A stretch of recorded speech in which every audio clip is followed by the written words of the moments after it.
په سعودي عرب کې یو ښار دی قصیم، نو مخکې یو سړی و بوډا و او مور یې د 90 سال بوډۍ وه، ګډې به یې سرولې په قصیم کې. قصیم د مدینې نه دی خوا ریاض طرف ته یو ښار دی.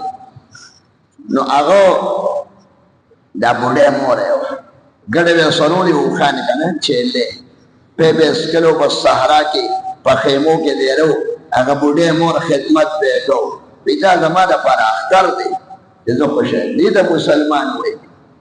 ورشه د انګریزانو ملک وګوره، د لور وادي مور ته وایي زما واده دی ته به راشي، مور ورته وایي زه به وګورم ډېري که په دغه ورځ بل فنکشن وي او ما ډېټ بل چاله ورکړي نو ستا واده له نشم درته.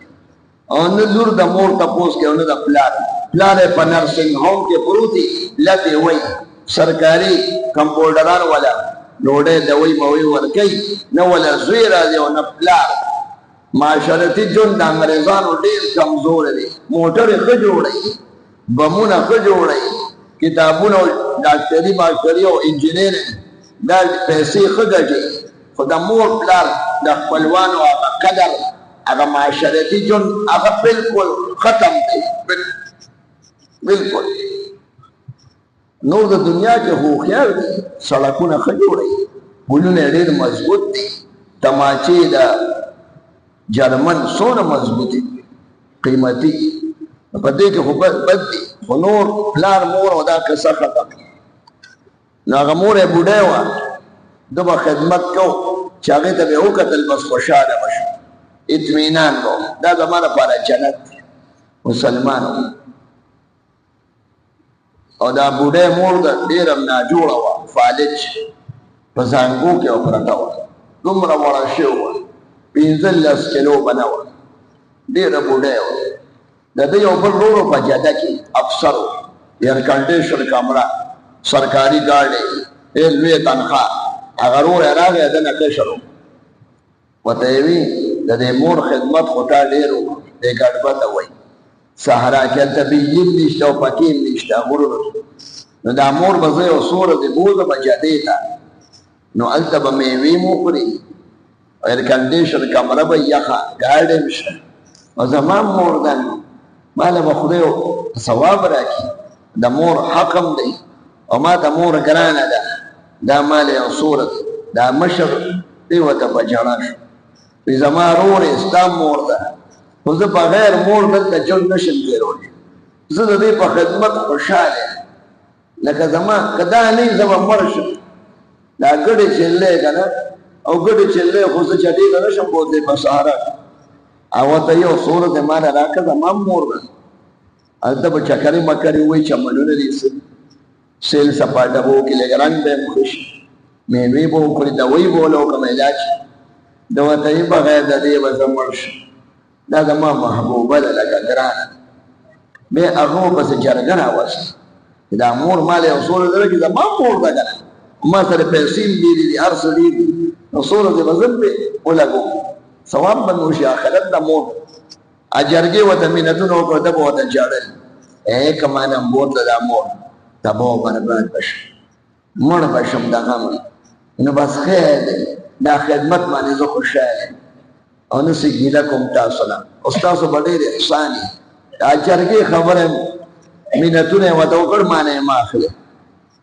جرګې مو نه منله، بیا پرې هغه کیس واچو، ځان له وکیل مو نیو دغه جج چې زمونږ دوه وروڼه یو او دا یو ورور د مور خدمت کوي او ثوابونه ګټي که نه، نو زه به هم لږ ثواب وګټم. مسلمان یم، د مور دې ته مسلمان وایي. د مور په خدمت جګړې دا کار به زه وکړم، دا خدمت بل وایي زه کوم. بیا کیس روانو، قاضي به حیران و، داسې مقدمه خو چېرته نه وه راغلې، د ځمکې مقدمې یو بوډۍ ده او دوه کسان پرې جنګ کوي، یو وایي مال یې راکړه او بل یې دې کې به زه څه کوم. بیا وي هغه بوډۍ نه به تپوس وکړو، بوډۍ راوغوست چې هغه چا باندې جګړه ده، هغه راوغواړو چې چا سره اوسېدل غواړي هغه له به یې ورکړو. ځکه هغه فیصله نه شو کولی، دماغ یې په دې باندې و، مویان هم نه پوهېږي کله. هغه بوډۍ وي راولئ، هغه یې راوسته په پیټۍ کې، پیټۍ نه دې کې اچولې وه، معذوره وه، داسې نیولې وه.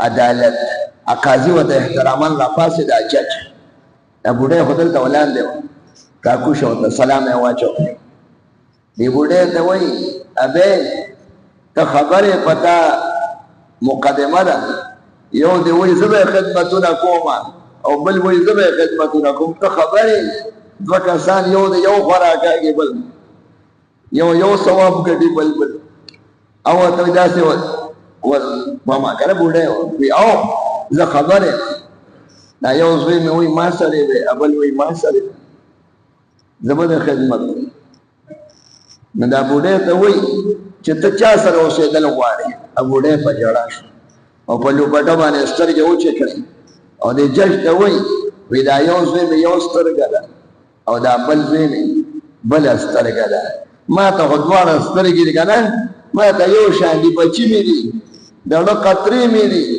او دا یو مې یو بچی دی او دا بله زه دې کې فیصله نشم کولی دا بال یې د هغه دغه ته واچو تاسو چې څه فیصله وکړه قاضي مهران مې فیصله وکړه چې دې بل خو څلوېښت کاله خدمت وکړي او څو ورځې به هغه سره تېرې کې خیر دی دا مور خو کله یو زوی کوي وي کله بل کوي او مینه یې مسلې ده قدر یې کوي احترام کوي نو فیصله یې وکړه چې دا به د کشر زوی سره یو څو ورځې جده کې اوس میوې به مو خوري که دلته خو ګډې چیلې دي او هلته به لږ هسپتال کې علاج هم وکړي او لږ چې دا فیصله یې ووروله چې یو څو ورځې به دا کشر او د مشر زوی چغه کړې چې زما خو دنیا او آخرت ټول دو تباه برباد شوم ما نه دا مور واغېستې شو زه به بغیر چغې ژړلې داسې ولکه سړی چې نو ډېر لوی غم به ته راشي د مور خدمت ختمېدو باندې دومره خبر